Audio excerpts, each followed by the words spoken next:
Hey guys, today I'm going to be going over my access controller expansions.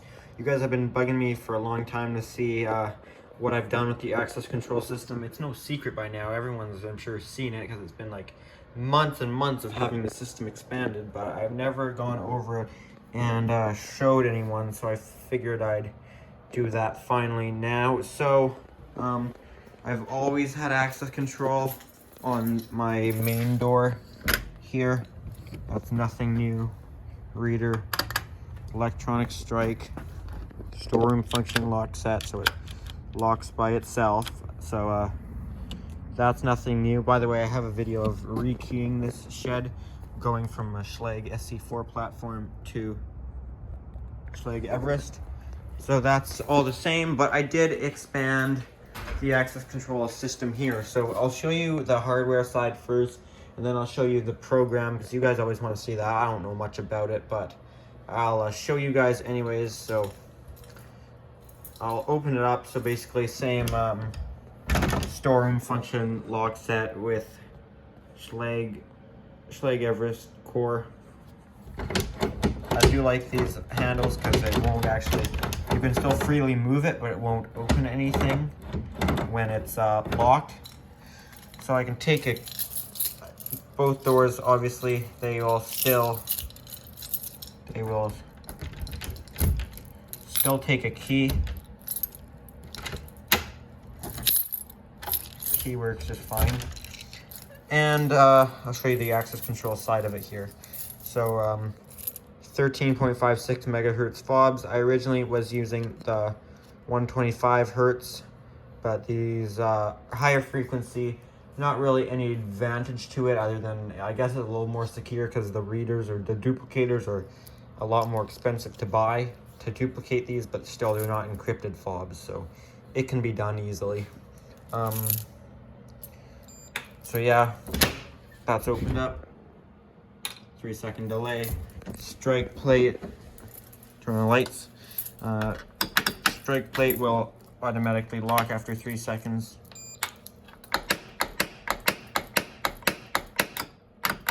There, we're locked again. So I recessed this in the wall here. You can see where it's been taken out. Right there, the wall's been notched. Same with under the light switch right there. You can see the wires that go to it. Kind of see it in there. So here, the electronic strike and the reader are both sharing they're both under one Cat 5, so that Cat 5 cable's there, splices up to the reader, and everything goes up the Cat 5, goes up the wall. And yeah, it's real close to 120 volts, but it's not any high data communications. Runs up there, goes up there, over up there with all the wires for the intrusion alarm or the security alarm. Hit something with the door, so it runs. A whole bunch of stuff runs down there. We got fire alarm, we got power, we got it all. Actually, there might not be power. Just we got security, fire alarm, and now that. So that all runs down there. Then it makes its way this way, goes down this way, runs down, and it's actually running through a little piece of wire mold, and then it runs down this conduit right there that has the power for the switch. So that runs down there,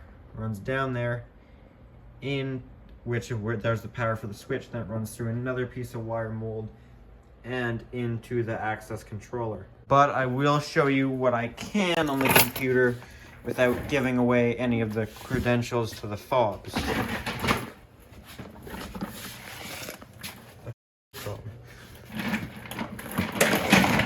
Stupid chair.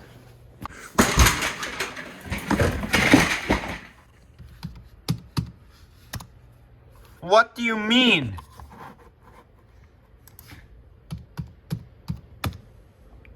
Thought so.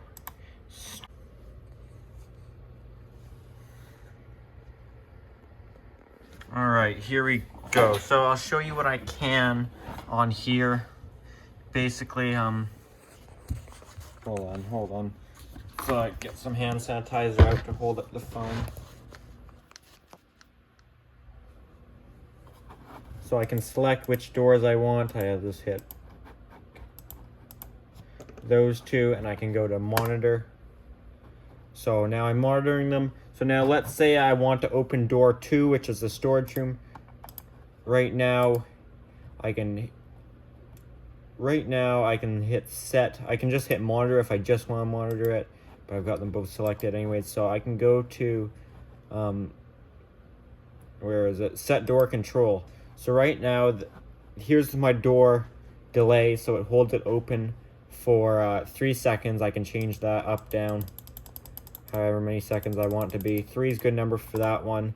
The front door I actually have set to like 1 or 2 because the door was closing too quick. The door was closing before the strike plate was relocked, which the issue is when it's not already locked, like if it's still unlocked, the door will close and it'll sort of bounce off the seal and bounce back out, and it's like so close to being closed, but the door closer isn't pulling it in quite far enough because I'd have to really crank up the power, and then it's hard to open the door. So the door is closing and the strike's still unlocked, so it closes and bounces back, and then like a second after, when the door has no momentum, it's locked, and then it won't latch.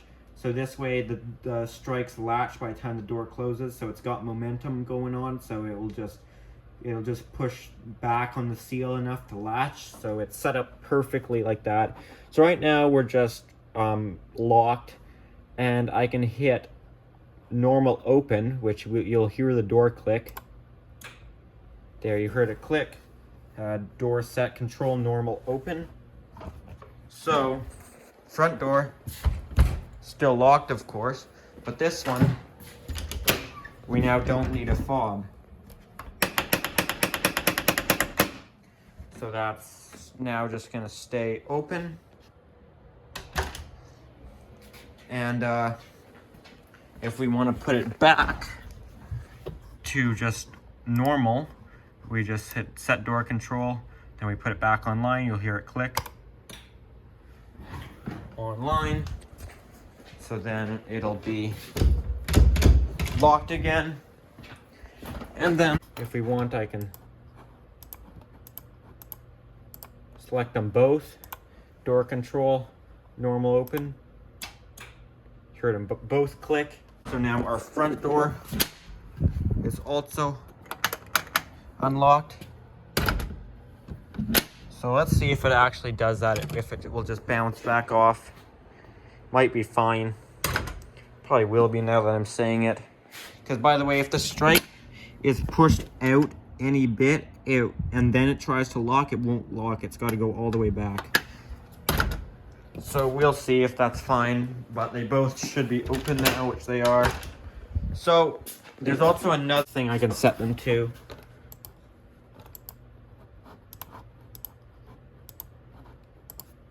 If I hit set door control, and I can put them to normal close, which is basically a lockdown setting where it disables everyone's fob. I'm sure there's some that would still have access, or I can make it so. Set normal close. So now it's more than just locked, because my fob has all access 24/7, but it'll give me denied entry. Let's see if the front door actually locked properly, if I can just push on it. Okay, it actually did lock properly. So now I'm making myself look like a liar. But no access. So if we want to put it back, the time, denied access, which door, we've got my name and last name, fob number 2, 2021. Then we've got denied access. So now we've still got these both selected, so I can just hit set door control online. No clicks because they were already locked.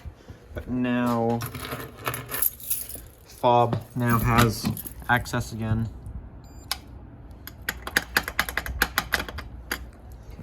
Same with this door.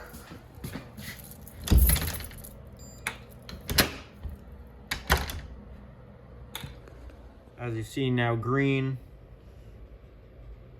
Nick, fob number 2. My status is just swipe because the access was granted. Can't show any names, but I've got like 13 or 14 fobs enrolled in the system. I've got a couple interesting ones in here that are set up differently.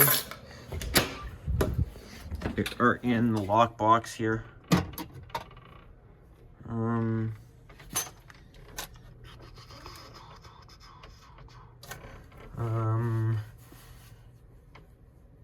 Where are they? They'd be, oh, there they are right there.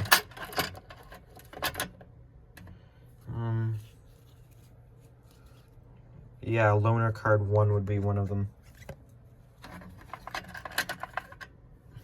So loaner card does not have access to this door, but only the front door. And I'm not sure if it's got parameters set to what time of day. So access will be granted to the front door. Outside lights could almost be on. I'm sure it'll come on any minute here. Locked. Access is granted. But then this door, access is denied. But if we take my fob, access is granted.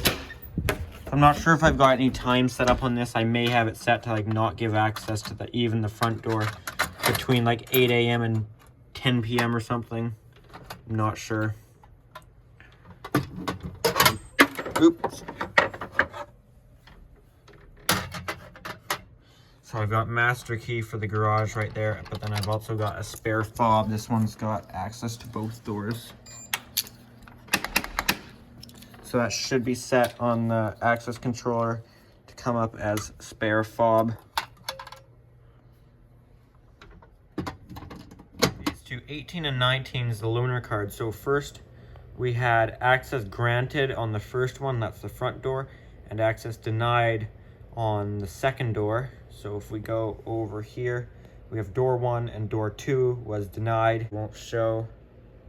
So I had to replace the board too because it's now a 4-door controller. It was originally a 1, which only did the front door, so now I can do 4 doors. I've only actually got 2 connected, but it gives me more room to expand. I could have gone with just a 2-door controller, but it was like $20 more for the 4-door controller. So I mean, why not? It was way more worth it when I probably will at some point add more in the future. So I will show you the board. I gotta get the keys to it.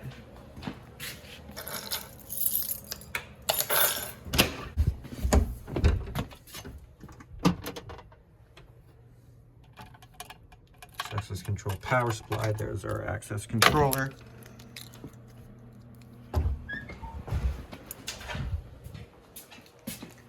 So I will warn you, it is a little bit of a mess. So we've got our power coming in. This first block is our relay for our door number 2, the one I just opened. And we've got the relay for door number 1 right there, and it just jumpers over door number 2. Then right here we've got reader 1. Here we've got reader 2 for door 2 reader. And this one does have the P1 and ground connected, as you see right there. That is your open toggle to unlock the door no matter what state it is. I think even if you're in lockdown, it'll still open probably. That's connected to our fire alarm. It goes up through there and then runs up, and I believe it's it'd be that right there, our alarm relay, because that's our what's that? Okay, that'd be our power. Not sure why there's 2 going out. One's non-resettable, one's resettable. I have no idea. It's been so long since I've actually done any work on this system. I'm forgetting how I got my own system set up, which is not good. But here's my snack 1 and 2. That's spare for, I have no clue where that goes. It goes somewhere. This is the issue when you don't work on your system for a while. It's like walking into a unfamiliar system. Like, seriously, I got so much going on that like I don't work on it for a while, so I forget how it's set up. And then yeah, that's my SLC over there.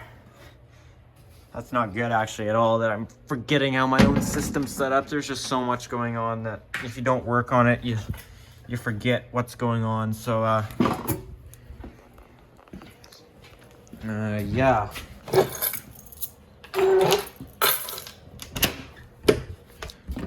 So as I said, I think I got like 13 fobs set up on the system. This water key always falls out.